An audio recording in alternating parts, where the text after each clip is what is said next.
sorcières, sorciers et moldus, érudits ou curieux, bienvenue dans la deuxième partie du premier épisode d'Aspic, consacré à la magie zoologie. Nous avons décidé de séparer cet épisode en deux parties et nous vous invitons tout d'abord à écouter la première partie où nous avons parlé de dragons, de licornes, de phénix et de basilic. Nous reprenons au cœur de la discussion sur une nouvelle créature. Bonne écoute! Très bien, donc du coup on continue sur l'hippogriffe et donc est-ce que vous voulez alors que je vous lise la rencontre avec les hippogriffes Moi je suis toujours pour, mais je suis un peu biaisée. Vas-y. Donc évidemment Harry rencontre les hippogriffes dans le troisième tome et donc voici la description. Une douzaine de créatures parmi les plus bizarres que Harry ait jamais vues trottinaient dans leur direction. Elles avaient le corps, les pattes arrière et la queue d'un cheval, mais leurs pattes avant, leurs ailes et leurs têtes semblaient provenir d'aigles monstrueux dotés de longs becs d'une couleur gris acier et de grands yeux orange. Leurs pattes avant étaient pourvues de serres redoutables et d'une quinzaine de centimètres de long. « Ce sont des hippogriffes !» annonça Hagrid d'un ton joyeux. « Magnifique, n'est-ce pas ?» Harry comprenait ce que Hagrid voulait dire.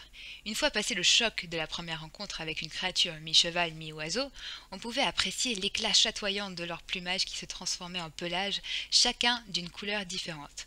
Gris-bleu, vert-bronze, blanc-rosé, marron-rouge ou noir d'encre. Donc voilà pour l'hippogriffe, donc magnifique créature. Et donc, alors je sais pas pour vous, mais moi avant Harry Potter, je connaissais beaucoup moins l'hippogriffe que, que le dragon ou la licorne ou même le basilic où j'avais peut-être pu en entendre parler. Mais donc c'est quand même une créature que J.K. Rowling a empruntée à la mythologie. Et donc en fait, le motif lui-même de la créature mi-cheval mi-aigle, elle existe depuis l'Antiquité, mais le terme hippogriffe, enfin l'espèce en fait hippogriffe, elle est identifiée et nommée comme telle qu'au XVIe siècle, donc beaucoup plus tard, hein, c'est même plus on est même plus dans le Moyen Âge. Et en fait, elle apparaît dans une œuvre de littérature qui est donc le Roland Furieux de l'Arioste. Donc c'est un roman de chevalerie, mais donc comme je vous ai dit, hein, c'est de la chevalerie, mais chevalerie version XVIe siècle. On y retrouve une histoire d'hippogriffe apprivoisée par un enchanteur. Alors ouais, je sais pas si vous connaissez le Roland Furieux, moi je le connais grâce à l'histoire de l'art, mais c'est assez c'est de la fantaisie avant l'heure, hein, c'est assez fou hein, comme, comme roman. Donc oui, donc il y a un enchanteur qui apprivoise un hippogriffe, puis ensuite il y a un pro-chevalier qui enfourche oula. Il y a un pro-chevalier qui enfourche l'hippogriffe, qui sauve une princesse, donc la princesse Angélique. Et ensuite, toujours le même hippogriffe, il est récupéré par un autre chevalier qui est passionné de voyage. Et donc ce chevalier, Astolphe, grâce à cet hippogriffe, il fait le tour du monde avec et il s'envole même jusqu'à la lune. Voilà. Tu me donnes très envie de lire le bouquin. Et donc en fait, dans cette œuvre et puis dans les autres après, parce que le Roland Furieux c'est un best-seller hein, au XVIe siècle, ça a inspiré plein de... Justement, je vous dis, on l'étudie en histoire de l'art parce que ça a inspiré plein de... Les fan-art de l'époque, on va dire. Mais c'était vraiment... voilà. Et du coup, l'hippogriffe c'est devenu après une figure qui a été reprise dans d'autres romans. Et en fait, c'est vraiment là, contrairement aux autres créatures, là, comme on a parlé du phénix ou du basilic, c'est vraiment, même dans les mythes, en fait, il est vraiment présenté comme présenté comme un animal naturel et pas du tout mythologique. En fait, on lui crée pas vraiment d'origine divine ou quoi, c'est juste en fait tout simplement le croisement d'une jument et d'un griffon, mais le griffon qu'on considérait comme pareil un animal naturel. Donc voilà, c'est juste vraiment un jument et un griffon qui se croisent et hop, ça fait un hippogriffe quoi. Et en fait, on retrouve un peu cette idée, enfin en fait c'est ce type de traitement. Ce qui est intéressant, c'est que dans Harry Potter, ce type de traitement de la créature que nous on considère comme fantastique, un animal comme un autre, c'est celle-là qui est gardée par J.K. Rowling en fait. Et dans Harry Potter, effectivement, l'hippogriffe c'est une espèce à part entière. Alors là, oui, par contre, c'est une espèce à part entière, c'est pas considéré comme le croisement de deux autres espèces. Et, euh, et d'ailleurs, ce qui est intéressant avec cette créature, c'est que c'est celle avec laquelle euh, on a le plus de descriptions naturalistes en fait dans Vie et Habitat des animaux fantastiques. Et donc je vais vous lire un extrait donc de Newt Scamander dans son bestiaire. Donc l'hippogriffe creuse la terre pour y trouver des insectes dont il se nourrit, mais son régime alimentaire comprend également des oiseaux et de petits mammifères. Les hippogriffes construisent à même le sol des nids dans lesquels ils pondent un seul œuf grand et fragile euh, qui, qui éclot 24 heures plus tard. Dans un délai d'une semaine, le jeune hippogriffe est prêt à voler, mais il lui faudra attendre encore plusieurs mois avant de pouvoir accompagner ses parents sur de longs trajets. Et c'est intéressant parce que c'est un des rares dans Vie et Habitat des animaux fantastiques qui a vraiment une description aussi précise de son mode de reproduction, de son régime alimentaire, etc. Et en fait, quand on réfléchit à tous ces petits détails, on voit qu'en fait, Rowling s'est amusée à faire un espèce de parfait mélange entre les caractéristiques du cheval et de l'oiseau, et notamment sur la naissance des petits. Alors là, je pense qu'Agatha, tu pourras nous donner et tu pourras me dire si je me trompe pas, mais voilà, ce mélange entre voilà, un œuf, mais du coup un seul œuf, et puis qui éclot 24 heures plus tard. Alors, c'est un peu vraiment, c'est comme par rapport à la naissance d'un bébé, d'un poulain, voilà, qui sort et du coup qui est tout de suite prêt à se lever. Là, il lui faut quand même une semaine au jeune hippogriffe pour voler, mais c'est quand même plus court, il me semble, qu'un petit oiseau. Donc on a vraiment un mix entre les deux. Donc voilà, je sais pas si tu... J'approuve tout à fait, ouais, c'est ça, c'est vraiment le mélange entre le cheval qui, dès qu'il naît, est prêt à fuir, et puis voilà, il a rajouté des petites distances, etc. Sur voilà, le temps avant de quitter le nid, etc. Ouais. Non, c'est vraiment le mélange parfait. Mais c'est vrai que j'y ai pensé juste là comme ça. Je crois qu'il est précisé dans le début des Animaux Fantastiques que la maman de Newt élevait les hippogriffes. Oui. Oui. Alors du coup, on peut se dire que peut-être qu'il a observé beaucoup d'hippogriffes, et c'est pour ça Ouais. qu'il sait à quel point, dans le détail. Bon, après, c'est censé être son boulot hein, en tant que magizologiste de savoir C'est autant de vrai, c'est détails vrai. sur tous les animaux, mais bon, c'est vrai que j'avais pas fait le lien, effectivement, c'est vrai que il a grandi avec des hippogriffes, Newt, donc c'est trop mignon. Bref. Et du coup, pour l'hippogriffe, on a vraiment un régime alimentaire finalement qui se rapproche beaucoup des gros oiseaux finalement. Enfin, Oui, des rapaces. les vers, les petits mammifères, enfin, les rats, les choses comme ça. Les oiseaux, ouais, ça pourrait être le régime alimentaire d'un aigle ou d'un faucon. Non, Ouais. ça se tient. Mais du coup, ouais, pas du tout d'un cheval, quoi, par contre. Parce que... Non. Très bien. Donc voilà, sur l'hippogriffe, pas grand-chose de plus, mais au moins vous avez, je vais vous donner, je vous donne envie d'aller lire l'Arioste, le Roland Furieux. On peut passer à une autre créature, elle aussi hybride, puisqu'il s'agit du Sphinx.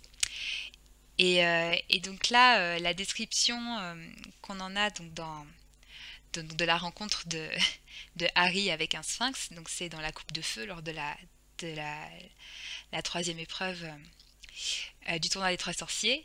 Et donc voici la description. Il avait le corps d'un lion gigantesque, de grandes pattes dotées de griffes et une longue queue jaunâtre qui se terminait par une touffe de crins marron. Quant à sa tête, c'était celle d'une femme. En le voyant s'approcher, la créature tourna ses grands yeux en amande vers Harry, qui leva sa baguette sans très bien savoir ce qu'il convenait de faire. Donc là,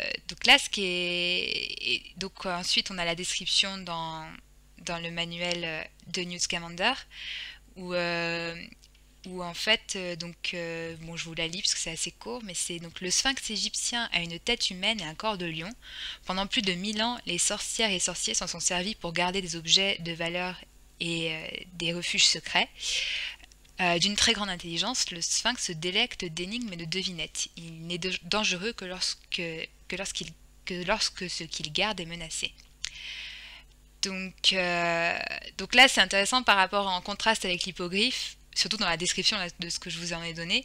Là, on ne sait rien du tout de la biologie du sphinx. En fait, même dans la description que Newton fait, il est uniquement mythologique. En fait, c'est une créature qui a une dimension uniquement mythologique.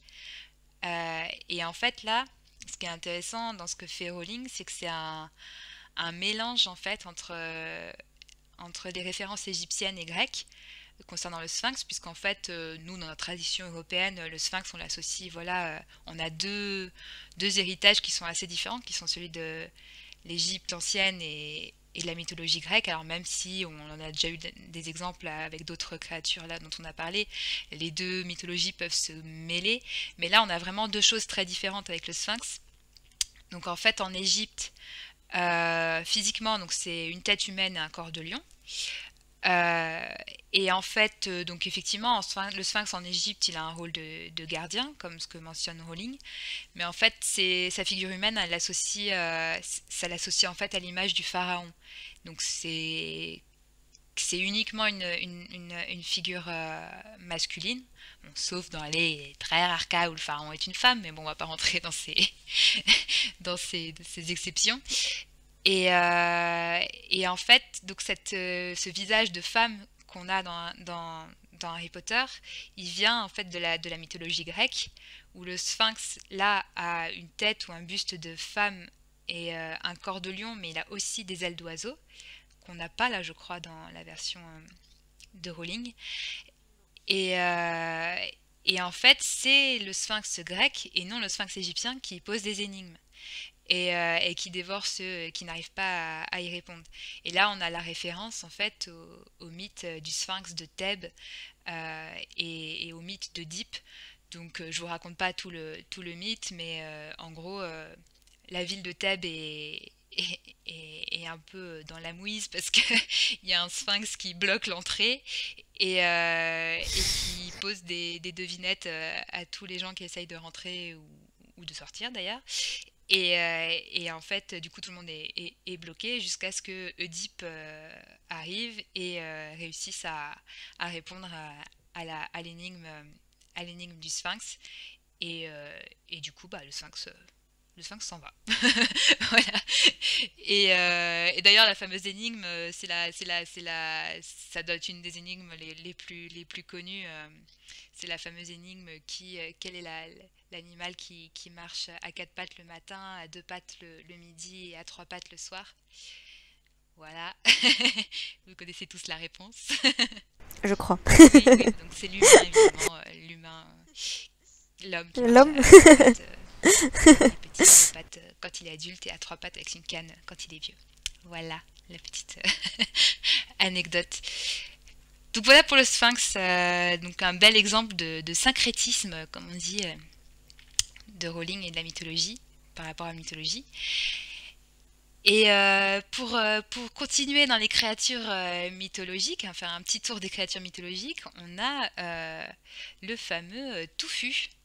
Donc le chien à trois têtes. Alors là, on peut pas lui donner on est obligé de l'appeler juste Touffu et de pas lui donner le nom de sa Son race, espèce. entre guillemets, de son espèce, parce qu'en fait, bah, c'est le seul chien à trois têtes qui est mentionné dans la saga.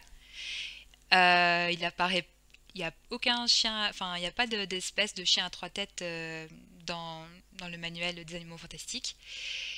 Et donc du coup, bah, on ne sait pas trop si c'est une espèce à part entière, si c'est le résultat d'une manipulation magique. Mais en tout cas, ce qui est sûr, c'est que c'est une référence très évidente à Cerbère, le chien à trois têtes gardant les portes des enfers. Et la référence mythologique, elle va même plus loin, puisque dans la tradition grecque, l'un des seuls mortels à avoir réussi à tromper la vigilance du gardien des enfers, c'est Orphée, qui réussit en fait à endormir Cerbère en lui jouant de la musique. Donc, euh, donc voilà, la faiblesse entre guillemets de Touffu pour la musique vient évidemment de son, de son homologue, de son homologue gardien des enfers. Mais d'ailleurs, dans Harry Potter, Hagrid dit que Touffu lui a été offert par un voyageur grec, ou enfin venu de Grèce. Donc il y a quand même ce Voilà. parallèle qui est tissé en plus. Oui, elle a pas cherché à s'éloigner, quoi, pour le coup, de cette Mais si ça se idée-là, trouve, quoi. Touffu, c'est Cerbère en fait. C'est peut-être, c'est peut-être le voyageur grec, c'était juste Hadès qui voulait se débarrasser de son chien, le pauvre. Bref. Donc moi, en question éthologique par rapport à ça, c'est évidemment le rapport entre musique et animaux. Qu'est-ce qu'en dit l'éthologue? Est-ce que la musique adoucit les mœurs animales? Eh bien, en fait, alors c'est un domaine que je connais que très peu, mais en me documentant, en fait, j'ai trouvé pas mal d'études scientifiques qui allaient dans ce sens-là. Il y a notamment une review, comme on appelle, une espèce de revue de la littérature qui a été publiée dans un journal qui s'appelle Lab Animal en 2013 par Alworth et Burkle, et qui s'appelle Les effets de la musique sur la physiologie, le comportement et le bien-être des animaux. Et en fait, ils ont compilé plein d'études qui ont été faites chez les rongeurs, donc les rats, les souris, chez les primates, chez les poules, et où il y a plein de scientifiques qui, depuis 20 ans, ont diffusé de la musique à des animaux et qui ont regardé quel effet ça avait sur leur physiologie, donc leur fonctionnement interne, mais sur leur comportement. Alors, je suis très loin de tout vous donner parce que ça serait un peu long, mais par exemple, il y a des études qui ont montré que quand on exposait très tôt à la naissance ou même pendant la gestation des bébés rats à de la musique classique, en fait, apparemment, on augmente le nombre de neurones dans une zone précise du cerveau qui s'appelle l'hippocampe, qui est une zone qui est dédiée à la mémoire, à l'apprentissage. Et écouter cette musique à une période, donc toujours quand l'animal est très jeune, ça augmenterait des capacités d'apprentissage spatial. Et ça a été observé notamment chez les rongeurs à plusieurs reprises, à tel point qu'on l'appelle l'effet Mozart, parce que souvent on leur passe du Mozart. Et c'est pour ça qu'on dit de faire écouter du Ça vient de Mozart là. Ouais, au ça bébé vient de là, parce que c'est des c'est études qui datent de la fin des années 90, et donc sur des rongeurs. Ok. les parents se sont emparés de la vibe pour se dire on va rendre nos enfants super intelligents. Mais c'est pas une question d'intelligence, c'est plus une question de mémoire et de choses comme ça.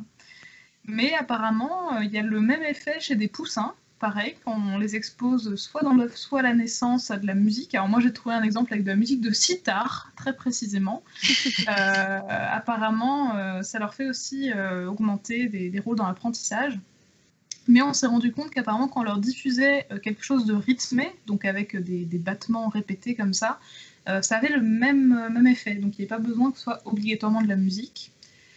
Et ils ont aussi testé de la préférence. Par exemple, on a déjà testé des oiseaux en leur diffusant plutôt de la musique calme ou de la musique rythmée, voir ce qu'ils préféraient. Il y a des expériences où on donne des boîtes à musique à des singes et où on leur laisse en gros l'allumer, l'éteindre, on regarde combien de temps ils écoutent de la musique.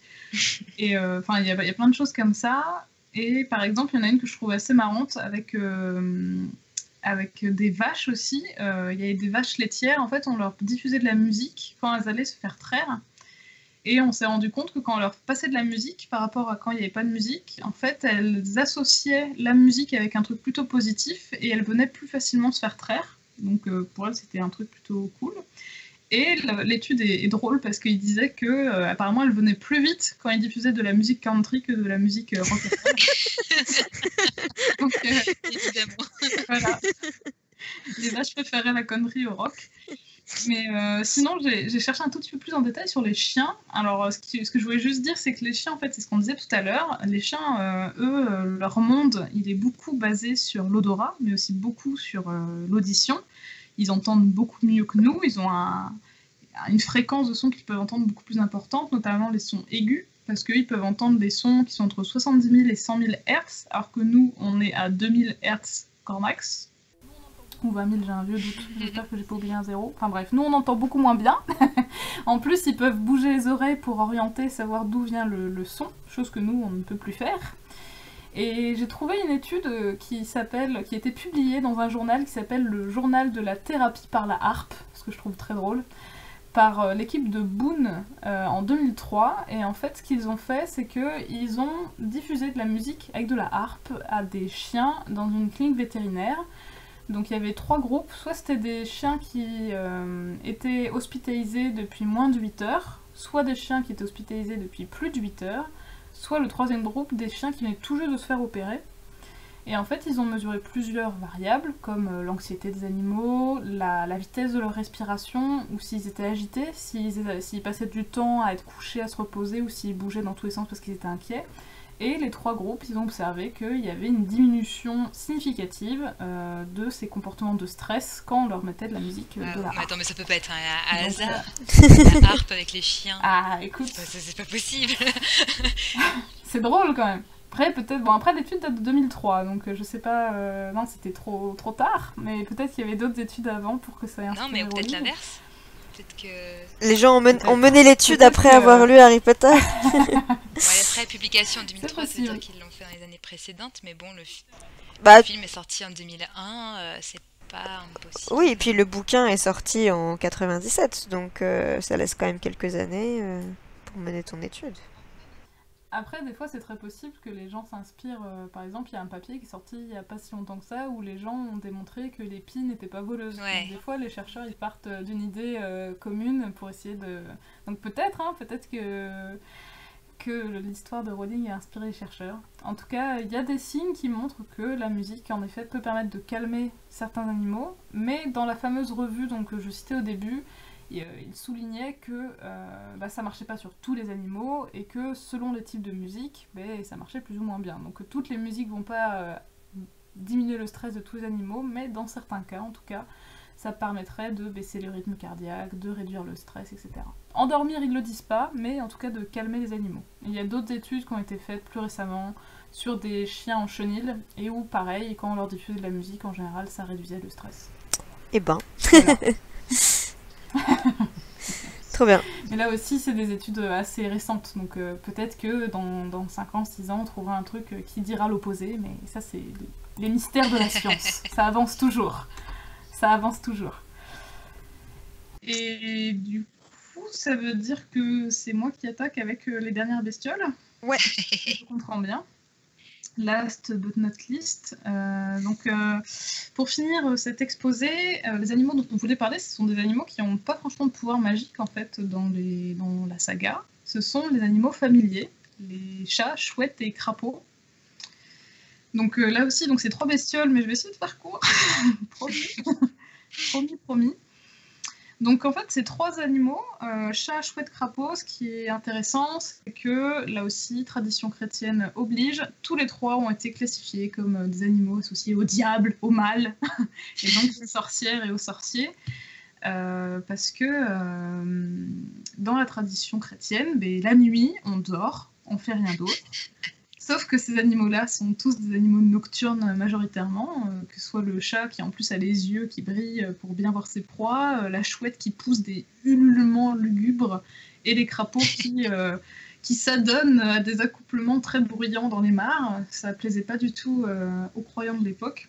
Et donc ces animaux qui étaient associés à des activités maléfiques, malfaisantes, totalement répréhensibles. Mais il y a d'autres animaux nocturnes qui étaient traités de la même façon, par exemple les blaireaux, loups, renards, c'était des animaux nocturnes, donc pareil, c'était très mal vu. Il y a aussi des animaux qui étaient souvent noirs, de plumes ou de poils, donc les corbeaux. Alors j'ai vu aussi que les boucs, le bouc c'était l'animal satanique par excellence. Ouais. Le coq aussi, parfois, on le mettait dans les animaux à craindre, donc bon. Et même le chien, j'étais surprise dans les représentations médiévales, le chien n'est pas toujours le meilleur ami de l'homme, loin de là. Il y a des gens qui estiment que c'est un animal sale, qui n'est pas toujours très futé, donc bon. Mais il n'est pas satanique, il est juste un peu con, mais voilà. Voilà. Alors, au niveau des petits historiques, j'ai essayé de faire rapide. Les chats, alors pareil, toujours dans le livre de Michel Pastoureau, j'ai appris qu'en fait, les clercs, donc qui souvent, il y a aussi les moines copistes qui écrivaient, mais les gens dans les monastères n'aimaient pas tant les chats que ça. Alors souvent, on imagine le chat lové sur les genoux pendant qu'on a le moine qui est en train de recopier son ouvrage. En fait, pas tant que ça, parce que au Moyen-Âge, on identifiait le chat au léopard. Alors, je ne sais pas comment les gens connaissaient les léopards, parce que, à moins qu'on les offre en cadeau, voilà. Mais pour eux, les chats ressemblaient à des léopards miniatures qui étaient décrits comme des bêtes cruelles et rusées.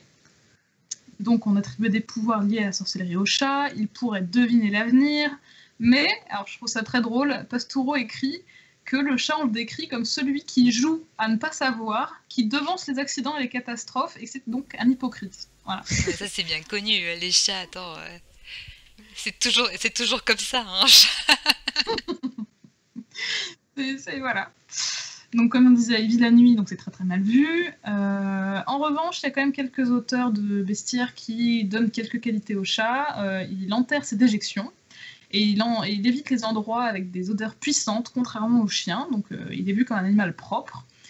Et je trouve ça drôle aussi, la chatte est vue comme une bonne mère, elle s'occupe de ses petits, elle les déplace, elle les lèche, etc. Donc ça c'est très bien vu. Alors que moi j'avais lu des choses sur les corneilles où dans les bestiaires médiévaux on dit que ce sont des animaux horribles parce qu'ils s'occupent pas de leurs petits, ce qui est pas vrai du tout, mais voilà.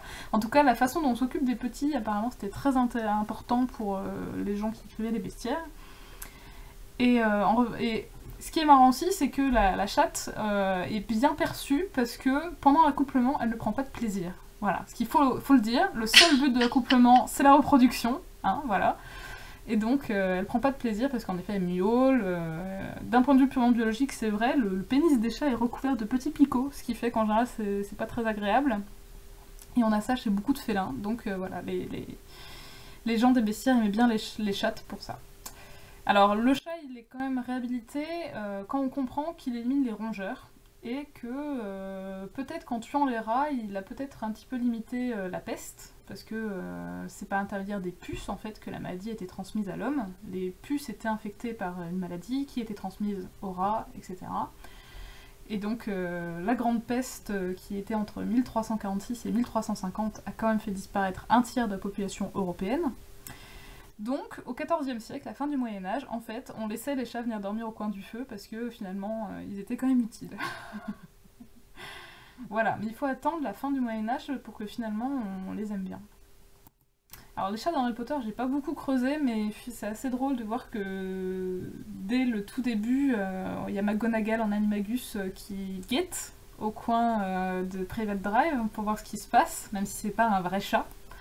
Mais il y a quand même un chat qui est là. Mais le chat le plus présent dans la saga, c'est sans doute Patenron, le chat d'Hermione, donc qu'elle achète en début de 3e année, et qui au départ est quand même assez mal accepté par Ron parce qu'il a cette tendance à toujours vouloir attaquer Croutard, mais on comprend à juste titre. Et il est lui aussi réhabilité à la fin du 3 quand on comprend que finalement il avait compris ce que personne d'autre n'avait compris avant, donc un chat, il anticipe des trucs mais il dit rien. Et donc il avait compris que voilà, Croutard représentait une menace, et il avait compris que le grand chien noir inquiétant, en fait, c'était Sirius Black, qui était plutôt muni de bonnes intentions. Et je trouvais ça rigolo de ramener Patenron à Hermione, dans le sens où tous les deux, ils avaient plutôt un sens de la justice, et qu'il y avait des intuitions qui tombaient plutôt justes. Donc je trouvais ça marrant de faire le parallèle entre l'animal de compagnie et son propriétaire. Ouais, et sinon, dans les... Après, voilà, c'était un peu tiré par les cheveux, je sais pas si c'était l'intention de bien. Caroline, mais je trouvais ça pas mal. Et ensuite, il y a l'autre chat qui erre dans Poudlard, c'est Mystaigne. Alors j'ai appris que donc son nom anglais c'est Miss Norris, et que c'était une référence à un personnage de Mansfield Park de Jane Austen, qui a apparemment une tante qui adore les ragots, donc je ne savais pas ça du tout, mais voilà, c'est une... Et Mystaigne, elle est plutôt mal perçue parce que c'est elle qui va cafarder auprès de Rusard quand il y a des élèves qui traînent dans les couloirs. Mais ce que je trouvais marrant, c'est que Patenron comme Mystaigne sont des animaux un peu imprévisibles, on sait pas trop à quoi s'attendre avec eux, on peut s'en méfier, mais ils restent intelligents et fiables, c'est-à-dire... Ils restent dans la même ligne de conduite, c'est-à-dire que Miss Norris, elle est très fidèle à Rusard, elle va toujours aller dénoncer les gens, et Patenron, quand il y a quelqu'un qui l'apprécie ou non... il y reste fixé. Ouais. Et je crois que c'est pas dit dans les livres, je sais plus à quel moment est-ce qu'elle le dit, mais en fait Patenron il est à moitié flaireur. Elle le dit sur son site internet. Elle le disait sur son site internet, mais elle le dit pas dans l'ouvrage. Non. Alors le flaireur, Newt en parle dans son livre, et le flaireur en fait, alors je vais essayer d'écourter, en fait il est décrit comme ressemblant à un petit chat avec la fourrure tachetée, mouchetée ou osselée, avec des très grandes oreilles et la queue semblable à celle d'un lion. Le flaireur est intelligent, indépendant et agressif à l'occasion, sauf lorsqu'il s'attache à une sorcière ou à un sorcier, dont il devient alors un animal de compagnie très apprécié. Le flaireur possède l'étrange faculté de détecter les personnages louches ou peu recommandables, et son maître peut compter sur lui pour trouver le chemin de la maison s'ils viennent à s'égarer. Il est précisé que les flaireurs donnent naissance à des portées de 8 petits et peuvent se croiser avec les chats. Et donc un permis est exigé pour sa possession, comme les croupes et les faucifères, car son apparence peut attirer l'attention des moldus. Et je trouvais ça marrant parce que dans l'introduction des Animaux Fantastiques, quand il y a la présentation de l'auteur, il est fait mention que Newt, dans sa retraite avec sa femme, il vit avec 3 flaireurs qui s'appellent Hoppy, Millie et Mordy. Voilà, je trouvais ça mignon de leur dire. Et voilà, donc, mais c'est vrai que dans les Animaux Fantastiques, alors je sais pas si c'est parce qu'on pense qu'ils n'ont pas de pouvoir magique, on ne parle ni des chouettes, ni... pourtant les chouettes, elles portent des trucs très lourds qui sont au-delà de ce qu'une chouette sans pouvoir magique peut faire, mais ils ne figurent pas dans les Animaux Fantastiques. Mais ce qui est intéressant avec Mystène aussi, c'est cette diabolisation du personnage qui, du coup, je trouve, rappelle un peu ce côté un peu porte-malheur Oui, c'est des vrai, chats, quoi, où finalement, enfin voilà, c'est un peu le malheur des élèves de Poudlard, où s'ils se font attraper, ils craignent une retenue dans la forêt interdite ou autre réjouissance. Donc, Oui, c'est vrai, parce que les chats noirs aussi, oui, c'est vrai, ils sont censés porter malheur. Et malheureusement, c'est un truc qui est toujours d'actualité. Moi, quand j'ai appris ça, j'étais un peu sur les fesses, mais il semblerait que, alors je sais pas s'il y a des statistiques qui ont été faites, mais par exemple, dans les refuges, quand on doit adopter des chats, et ben, les chats noirs font partie de ceux qu'on adopte en dernier. Donc, il y a encore des croyances quand même qui ont la peau dure, quoi. Alors que, voilà, la couleur des poils du chat va pas influencer sa personnalité, normalement. Et voilà. Donc voilà trop mignon, un chat noir. Mais oui, moi je suis totalement d'accord aussi, mais bon, des fois les gens... Donc voilà pour les chats, voilà ce que j'avais à en dire. Alors ensuite, je m'étais dit qu'on allait attaquer sur les chouettes. Oui. Donc les chouettes, là aussi en fait il y a eu toute une évolution de la vision des chouettes à travers l'histoire et les mythes. Elle était vue d'une manière très positive dans l'Antiquité, notamment en Grèce antique. C'est le symbole de la déesse de la sagesse et de la guerre Athéna, et donc de la ville d'Athènes, parce qu'il est dit que près du Parthénon, donc le grand temple, l'acropole tout en haut d'Athènes, il y a plein de chouettes chevêches qui sont des toutes petites chouettes trop mignonnes avec des très grands yeux. Et on appelait aussi Athéna celle avec les yeux brillants, je crois, en référence aux chouettes.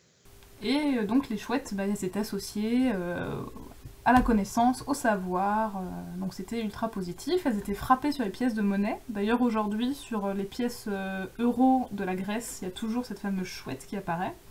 Donc c'est un truc qui est quand même bien ancré dans la tradition. Là où ça commence un petit peu à se corser, c'est dans la Rome antique. Il y a toujours la vision positive avec Mercure, donc qui est l'équivalent d'Athéna, mais aussi il y a une nouvelle créature qui s'appelle les striges, qui elles sont des créatures cruelles, mi-femmes mi-oiseaux, qui ressemblent un peu aux harpies, qui ont des serres crochues et qui sucent le sang des nouveau-nés. Alors, quand j'ai un peu cherché striges, en fait, plus tard dans la littérature, on les rapproche des vampires. Apparemment, il y a un traité qui a été écrit par Augustin Calmet, qui était aussi un moine, si je ne m'abuse, et qui désigne le terme strige pour définir ce qu'est un vampire, donc un suceur de sang. Mais ce qui est marrant, c'est que le vrai nom scientifique, c'est l'ordre des strigiformes, et ça regroupe donc les deux grandes familles, les Titonidés et les Strigidés, qui sont des groupes de chouettes et de hiboux. Et voilà. Mais là où ça se corse vraiment pour elle, c'est encore une fois l'époque médiévale, parce que toujours l'idée des bestioles qui vivent la nuit, c'est maléfique, c'est Satan, c'est très très mal. Donc elles sont très mal vues. Dans les bestiaires médiévaux, elles sont apparemment l'ennemi juré des corneilles et des pies. Alors c'est marrant, ils ont imaginé des rivalités comme ça. Alors la chouette, apparemment, elle profiterait de la nuit pour détruire les œufs de sa rivale, en fourbe, sans que personne ne puisse la voir. Et c'est très mal vu, la fourberie, dans les bestiaires médiévaux, parce que, voilà, ça se fait pas. On dit qu'elle préfère les cimetières aux prairies, donc voilà, un oiseau lugubre. C'est aussi dit que le hibou est le mari de la chouette. C'est très très faux, archi faux, super faux. Pitié. Le hibou et la chouette sont deux espèces différentes, comme le chat et le chien. Voilà, ils se ressemblent, mais ils peuvent pas se reproduire ensemble. Et en plus, voilà, son cri, apparemment, quand on entend le cri de la chouette, ça veut dire qu'il va y avoir un mort ou une tragédie, donc c'est pas cool du tout. Mais est-ce que du coup il y a vraiment, il y a un lien aujourd'hui qui a été établi entre les chouettes et les hiboux et les corneilles et les pies au niveau de... Est-ce que c'est aussi des ennemis jurés, un peu comme tout à l'heure on parlait des lions et des léopards qui étaient des ennemis jurés dans la nature? Est-ce que... Bah, pas tant parce que, déjà, en tout cas en France, les espèces qu'on a principalement, parce qu'il faut savoir que les chouettes et hiboux, il y a plein d'espèces différentes. Hein. Je sais plus combien de dizaines il y en a de différentes qui existent dans le globe, sur le globe, il y en a tout plein. En France, les deux espèces principales, c'est chouette hulotte, chouette effraie, et dans les chouettes, et puis on a tout ce qui est petit duc, moyen duc, grand duc dans les hiboux. Et ce sont tous des animaux principalement nocturnes, donc déjà ils sont pas en compétition, parce que la corneille et la pie, elles sont diurnes, et les rapaces sont nocturnes. Après, bon, une pie, si elle trouve des œufs ou des bébés, elle pourra les croquer. Parce que le truc, c'est que tous les deux mangent de la viande, ils mangent des oiseaux souvent, ou des petits mammifères, donc s'il y a un petit qui traîne, il risque de se faire manger par l'un ou l'autre. Mais ça, voilà, c'est qu'ils occupent la même chaîne d'écologie, donc ils mangent les mêmes choses, donc ils peuvent être en compétition. Mais ils ont quand même un créneau de vie un peu différent, donc on peut se dire, bon, chacun peut avoir son petit jardin. Mais du coup, cette histoire de bestiole lugubre et inquiétante, malheureusement, ça a fait son chemin jusqu'à très récemment, parce que y avait une tradition que pour éloigner le mauvais sort, il fallait clouer une chouette sur sa porte. Et ça se faisait juste chez nous, dans les années 50-60, dans nos campagnes françaises, jusqu'à ce qu'on se dise que les chouettes étaient en train de disparaître et qu'il fallait les protéger. Mais il y avait encore la croyance assez dure que voilà, c'était des animaux qui portaient malheur. Mais oui. Alors que pas du tout, et que c'est trop choupi une chouette, voilà. Et même encore aujourd'hui en Inde, il y a toute une tradition qui a lieu à la fête de Diwali, où là aussi l'idée c'est de tuer une chouette parce que ça serait le familier de la déesse Lakshmi, de la bonne fortune, et si on tue sa chouette, du coup elle serait piégée, elle resterait pour toujours dans la maison pour porter chance. Sauf que en vrai, il y a encore beaucoup de braconnage et des chouettes qui se font vraiment tuer pour ces célébrations-là. Donc c'est pas la joie. c'est pas la joie. Après, bon voilà, c'est des animaux nocturnes, et comme beaucoup de choses qu'on connaît mal, les gens en avaient peur, quoi. Et en plus, si vous vous amusez à écouter le bruit, par exemple, d'une chouette effraie, faut être objectif, ça fait un peu flipper, quoi. C'est une sorte de chuintement, ça fait un truc comme ça, enfin, ça fait peur. Donc tout seul dans le noir, bon, c'est pas rassurant, quoi. Donc, dans les livres, les chouettes, forcément, il y en a tout plein, même si la superstar c'est Edwige, la chouette que Hagrid offre à Harry avant sa rentrée. Donc il y a une Harfang. Alors une Harfang, en plus, à chaque fois ça fait débat, parce que c'est plus un hibou qu'une chouette, en fait, d'un point de vue de la génétique. Parce que la différence entre les hiboux et les chouettes, c'est que les hiboux, ils ont ces espèces de petites oreilles de plumes sur la tête, ils ont ces petites pointes, alors que les chouettes n'en ont pas. Et en fait, Edwige, la Harfang, c'est le contre-exemple. C'est-à-dire qu'elle, ses pointes sont tellement petites qu'on ne les voit pas, mais elles sont là. Donc d'un point de vue génétique, elle est plus proche des hiboux que des chouettes. Et elle, par exemple, elle est diurne, en vrai, dans la nature sauvage. Elle vit de jour et elle niche au sol. C'est pour ça, d'ailleurs, que les femelles, elles sont toutes tachetées. Elles ne sont pas toutes blanches, elles sont tachetées de noir. Comme ça, elles se cachent dans les graviers pour couver leurs œufs. Donc il y a tout un débat pour dire qu'en fait Edwige dans les films c'était un mâle parce qu'il est tout blanc, ce qui est vrai. Donc voilà, on nous ment. Donc c'est un mâle, c'est un hibou et il vit le jour, on nous ment. Mais c'est vrai qu'il a été joué, enfin il me semble que Ouais. Du coup c'est des hiboux qui jouent Edwige et que ce sont des mâles. Ouais. Dont un qui s'appelle Gizmo d'ailleurs, si mes souvenirs sont bons. Trop mignon. Et voilà, au niveau de la symbolique, Edwige, bon, je pense qu'il y a le côté blanc, peut-être la pureté, etc. Mais surtout, Edwige, J.K. Rowling le disait dans les interviews, c'est le doudou de Harry. C'est celle qui est toujours avec lui, qui le reconnecte au monde des sorciers quand il doit retourner chez les Dursley. C'est la seule marque qu'il a qu'il n'a pas rêvé, à part sa baguette peut-être, mais que le monde des sorciers existe et qu'il est bien là pour lui quelque part.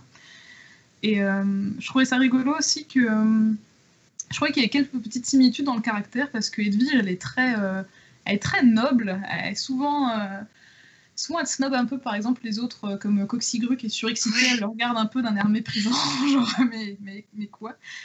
Et je trouvais ça marrant parce que en relisant certains passages, on voit qu'elle est un petit peu boudeuse, quoi. Des fois, elle pince le doigt de Harry quand il est pas sympa avec elle, ou. Et je crois que ça.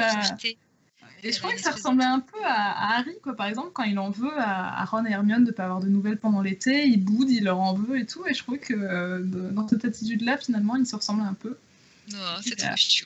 Et puis, voilà, Edwige, elle est courageuse, elle fait plein de trucs dangereux pour Harry, elle va porter des lettres où elle va être blessée parce que le courrier va être piqué par ombrage, à un moment donné, elle a l'aile blessée, enfin bref. Et il me semblait avoir lu que les chouettes des neiges, un peu comme Edwige, en fait, en vrai, elles faisaient quasiment pas de bruit. Et du coup, que c'est tous ces moments où Edwige est hyper bruyante, justement, où elle se manifeste dans sa cage, finalement, ça correspondait pas vraiment à la réalité, à l'animal réel, en fait. Je t'avoue, enfin, en règle générale, c'est des chasseurs, donc c'est vrai que quand ils sont à l'affût, ils poussent pas trop de cris, quoi. Parce qu'il faut choper la souris, le truc, le mulot sans se faire prendre.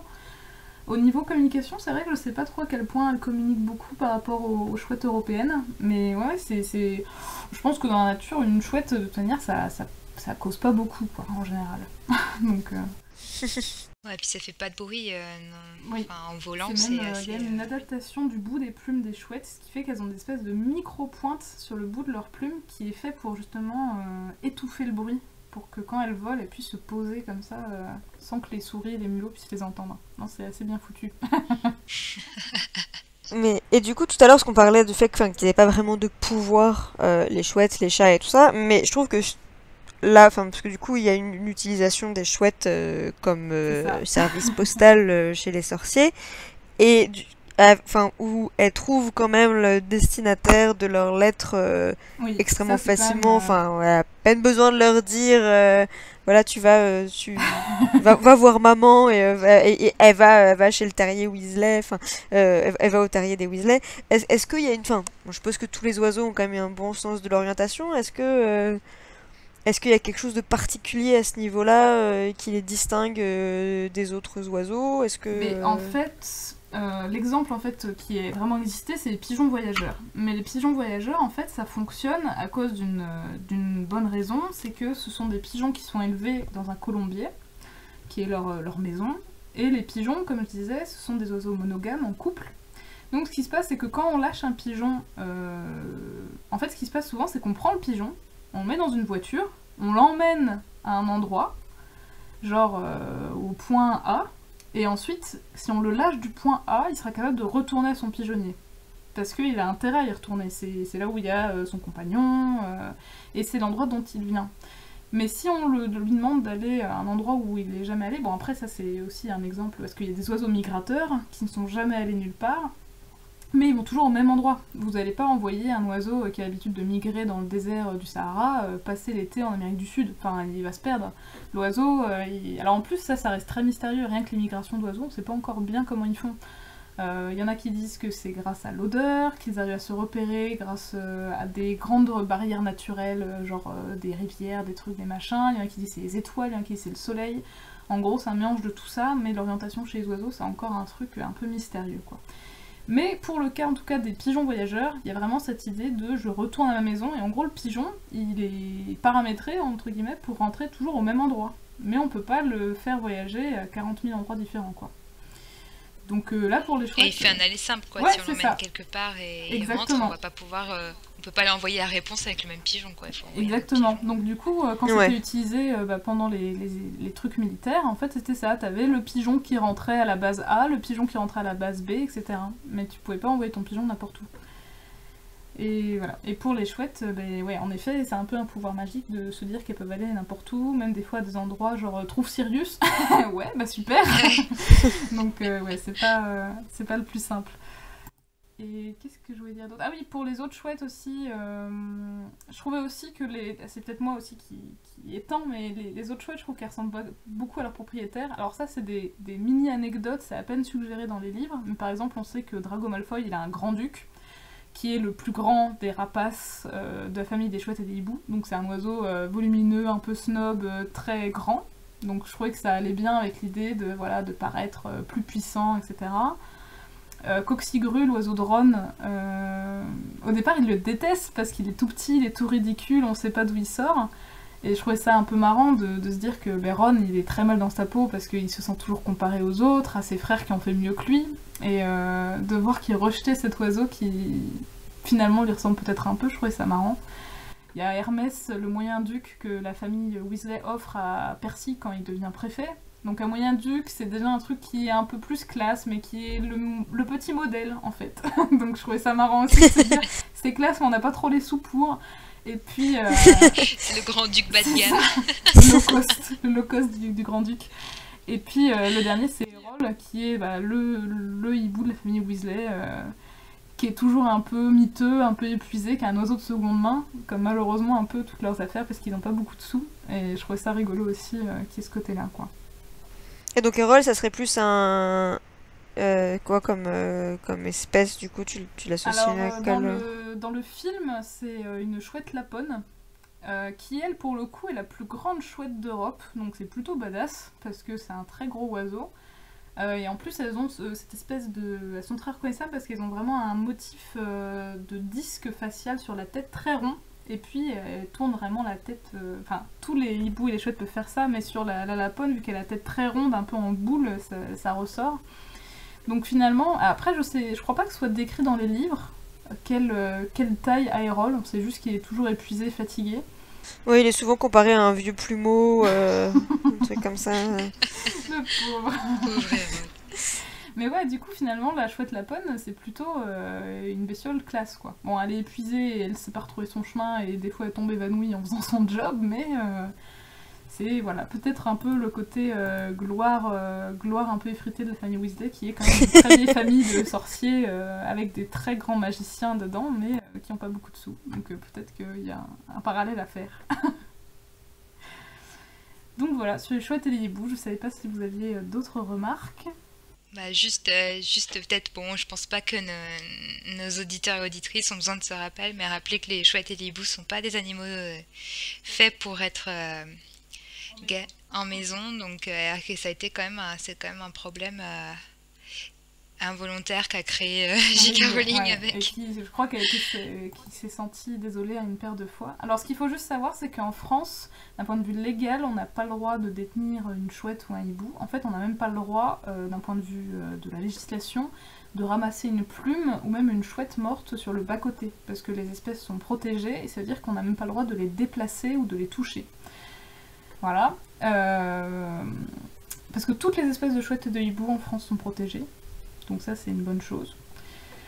Et je sais qu'en Angleterre, la législation est différente, ce qui a peut-être aussi expliqué un peu la panique quand Harry Potter est devenu à la mode et que des gens voulaient se fournir en chouette et en hibou. Il me semble que la législation est un peu différente. Alors, je sais pas si ça a changé depuis, mais il me semble que c'était plus simple, en tout cas, d'en acquérir une. En tous les cas, je crois pas que le problème venait de la France, parce qu'effectivement c'est vachement plus encadré, mais je me demande si c'était pas aussi en Asie où il y a eu un peu cette folie des chouettes et hiboux domestiques. Mais oui, ce sont des animaux qui ont besoin de voler, alors à moins que vous ayez une maison dans laquelle on puisse voler en étant à l'aise. Et puis ce sont des animaux qui ont besoin de chasser, et ce sont des animaux aussi qui vivent en couple, donc il faut en avoir plusieurs, enfin bref, c'est pas du tout un animal domestique pratique à avoir dans un salon. Il faut plutôt les observer dans la forêt, dans les affûts, dans les vieilles granges, aller écouter leur bruit au milieu de la nuit, c'est mieux. Et puis comme tu nous l'as dit, à part si c'est une chouette magique et qu'on est sorcier, ça servira absolument pas à envoyer du courrier, ça ne marchera Et pas. puis surtout, les Donc, pauvres, elles pourraient absolument pas soulever ce qu'on leur demande parce que les chouettes, enfin, il y a toutes les tailles. Hein. Un moyen duc, ça fait plus d'1 kilo. Ça, c'est une bestiole qui peut même attaquer des bébés chevreuils. Enfin, c'est vraiment une grosse oh. bestiole. Alors que la petite chevêche, ça fait moins d'1 kilo. Enfin, c'est tout petit, quoi. Mais ça peut pas porter un éclair de feu, même à plusieurs, je pense. Il faudrait mesurer le poids de l'éclair de feu, mais ça me semble assez peu crédible. Parce que les chouettes, elles sont vraiment faites pour plonger sur leur proie et les manger sur place ou les déplacer, mais leur proie, c'est souvent un mulot, donc c'est pas des très très gros, des grosses charges. Donc voilà, pour les chouettes, désolé, on casse quelques rêves peut-être.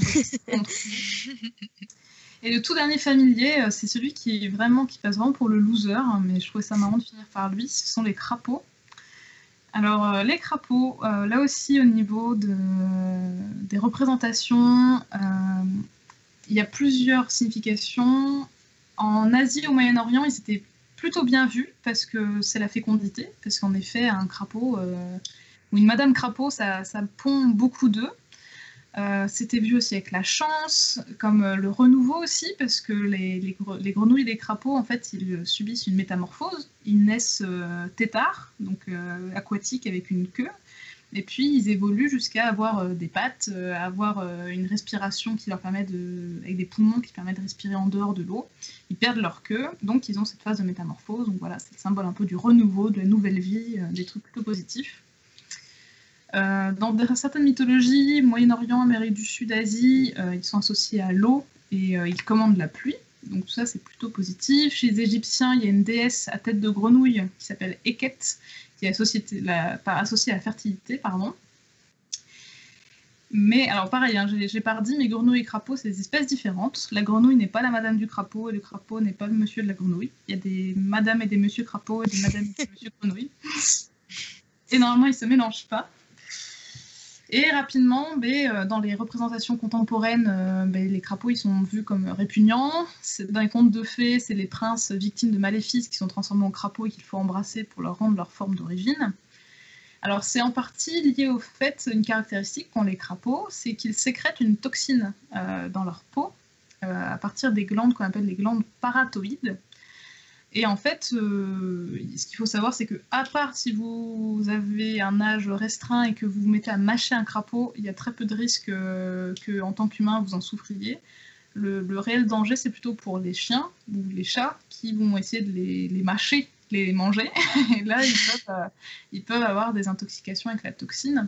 Mais si vous, par exemple, vous touchez un crapaud, vous lavez bien les mains, il n'y a pas de souci, vous n'allez pas mourir. Loin de là.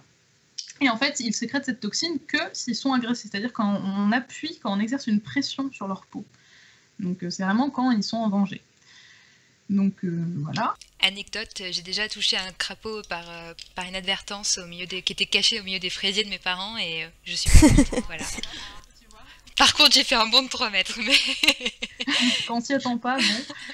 Voilà. Alors, ce qui est marrant aussi, c'est que les crapauds, finalement, ils passent très peu de temps dans l'eau, contrairement aux grenouilles. En fait, les crapauds, dans leur cycle, ils pondent leurs œufs dans l'eau. Les petits, ils font toute leur métamorphose dans l'eau, mais ensuite, les crapauds, ils vivent plutôt dans les jardins, dans les sous-bois, et ils vont dans l'eau que pour déposer leurs œufs et s'accoupler. Alors qu'on croit tout le temps que les crapauds sont dans l'eau, mais en fait, pas tant que ça. Non, ils sont dans les fraisiers. Et aussi, à profiter des fraises. Et donc rapidement, chez nous, en Europe et à l'époque médiévale, là encore, ils sont très mal vus. On les associe aux reptiles. Donc c'est le mal, c'est Satan, c'est voilà, comme on l'a dit. Donc ils sont associés au diable. En plus, ils vivent la nuit. En plus, la nuit, ils font du sexe. Donc je vous dis pas, ils sont très très mal vus. Alors dans les petites anecdotes, pareil, dans les bestiaires médiévaux, je trouvais rigolo. Ils disent qu'ils mangent de la terre. Alors ce qui n'est pas vrai du tout. Hein. Manger de la terre, ça ne nourrit pas son crapaud. Donc, ils mangent des insectes, et d'ailleurs, vous avez peut-être vu des images où ils balancent leur langue pour attraper des insectes. Donc, c'est assez drôle à voir. À l'époque médiévale, les gens avaient bien compris qu'il y avait du venin, mais c'était associé au froid. Donc, l'idée, c'était que son venin se transformait en glace quand on le touchait. Et rapidement, sa peau, ses os et son venin sont utilisés par les magiciens pour fabriquer des filtres pour, je cite, créer la haine ou l'amour entre deux personnes. Donc c'est un peu on-off le crapaud. Voilà. Alors dans le bouquin de Michel Pastoureau encore, il y a une anecdote que je trouvais trop marrante. Selon Pierre Bersuire, qui est un moine bénédictin du XIIIe siècle, les crapauds seraient muets, sauf en France. Parce que, à l'image des Français qui ne parlent pas les langues étrangères et deviennent humbles et muets, loin de chez eux, les crapauds apparemment feraient pareil. Donc je trouve ça très drôle. Voilà. Donc les crapauds... Donc les crapauds seraient français de base et... Bah, ils seraient c'est ça. muets, sauf en France, en fait. Ça veut dire qu'en France, ils coassent, mais dès qu'on les met ailleurs que chez eux, ils se taisent parce que, comme les Français, ils osent pas parler et qu'on les reconnaisse et qu'ils disent des bêtises, donc ils deviendraient muets. Donc ça veut dire que tous les crapauds sont français. Voilà. En fait. Mais pourtant à Poudlard, on a des cas de crapauds qui coassent. Crapauds qui chantent. Qui, pendant les cours de Fleetwick, on a des crapauds qui n'hésitent pas à parler.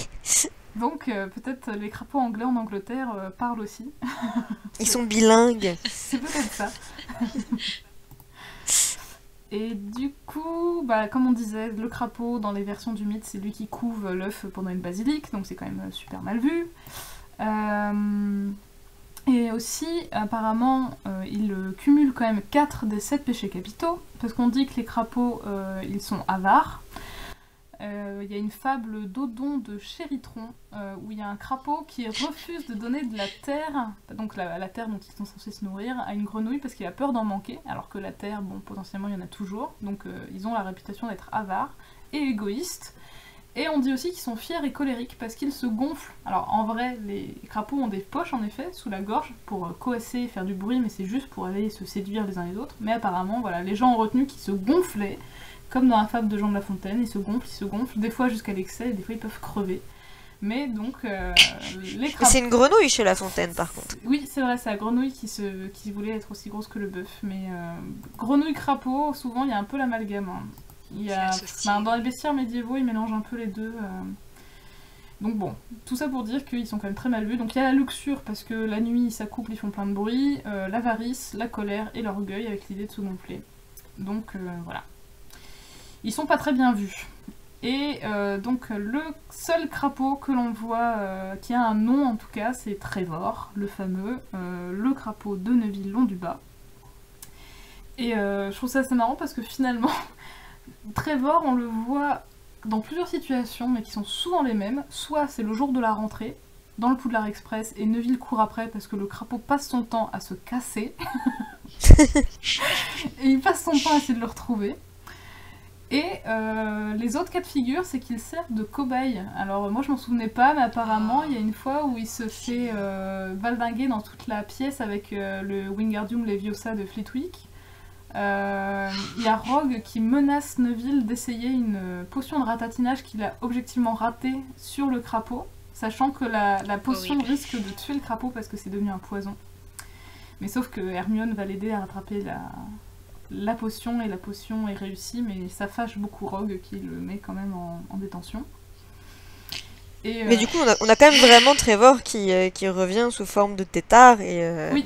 Et qui reprend sa forme. Mais il y a quand même cette expérimentation qui a été faite, quoi. Ouais.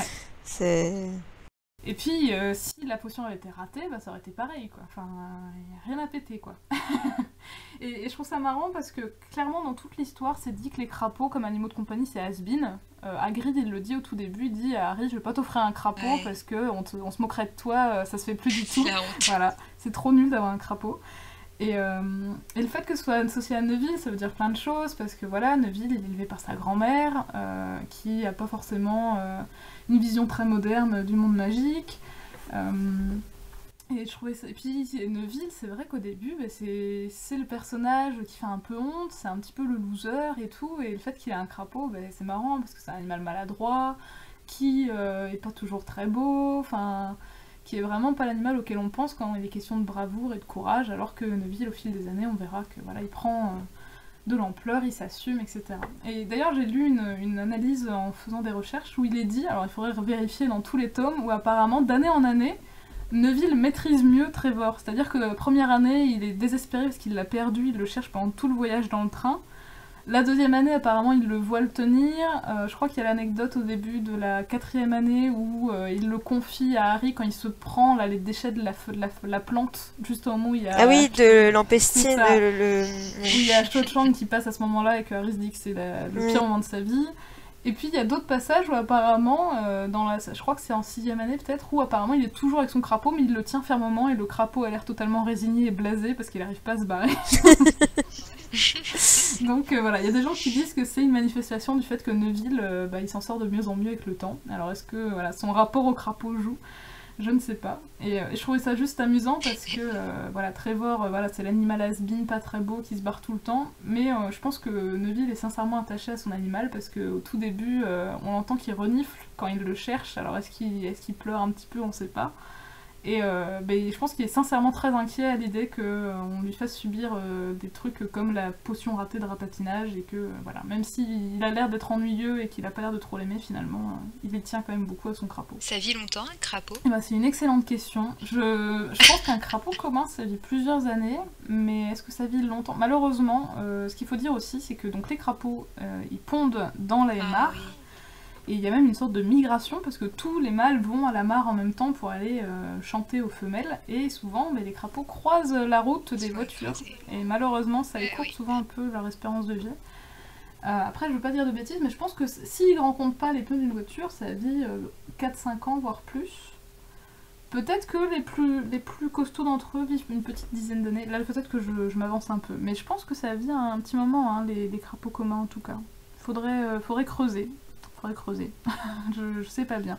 Je sais aussi qu'ils hibernent l'hiver, enfin ils hibernent. En gros, ils se mettent au repos, ils s'enfouissent dans les feuilles, dans la terre pour passer l'hiver au chaud. Donc normalement, ils doivent faire plusieurs hivers comme ça. Voilà pour les familiers. Bon, je pense qu'on va arriver du coup au bout de nos études de cas. Et donc en conclusion, là, on s'est concentré vraiment sur les animaux qui apparaissent dans la saga Harry Potter et où J.K. Rowling en fait explorait principalement sa propre culture de référence qui est celle de la mythologie occidentale et on voit apparaître avec les animaux fantastiques et donc la nouvelle saga des nouveaux horizons de créatures inspirées de d'autres traditions extra-européennes. Donc et donc avec parfois des inspirations, enfin aussi on va peut-être avoir où on a déjà des nouvelles créatures qui existent déjà dans des imaginaires d'autres mythologies extra-européennes. Notamment le cas du Zhuwu qui est un animal issu de la mythologie chinoise et alors le cas un peu particulier de la chupacabra qui est un animal peu mythologique, enfin non pas vraiment mythologique mais issu du folklore d'Amérique centrale et d'Amérique du Sud, mais qui est une croyance très, très récente pour le coup. Ouais. Donc voilà, on a des nouveaux registres mythologiques que J.K. Rowling explore dans les animaux fantastiques. Et donc on a évidemment, comme on disait au début, en fait on a choisi de se concentrer sur sur les catégories d'animaux qui existent dans les traditions moldues, mais on a évidemment laissé de côté toutes les créatures qui sont des inventions totales et qui pourraient ouvrir plein d'autres questions éthologiques. Donc, je sais pas, je pense au nifleur, là. Je sais pas pourquoi, le nifleur me vient à l'esprit en premier, mais oui, enfin, il y a plein d'autres exemples. Et une des questions aussi, enfin, qui nous est beaucoup, qu'on s'est beaucoup posé, enfin, on a beaucoup discuté quand on a préparé cet épisode aussi, ça a été sur toute la question aussi d'éthique. Sur la relation entre les sorciers et les animaux, sur la façon dont ils étaient utilisés, sur la relation que les sorciers construisaient avec eux, sur la façon dont ils étaient classés aussi, avec le bestiaire de Newt, le fait qu'il est un des seuls à les considérer, en fait, enfin, en tout cas un des premiers vraiment à s'intéresser aux créatures magiques, à essayer de les répertorier de manière... de la manière la plus objective possible et complète. Et donc ça pourra potentiellement faire l'objet d'un prochain épisode, ces questions de classification et de questions éthiques sur les relations homme-animal dans Harry Potter. Parce que j'imagine bien qu'Agatha aurait aussi plein de choses à dire là-dessus. Tout à fait, je suis déjà en train de lister tous les points pour le prochain. Du coup, je pense qu'on va s'arrêter là pour ce premier épisode.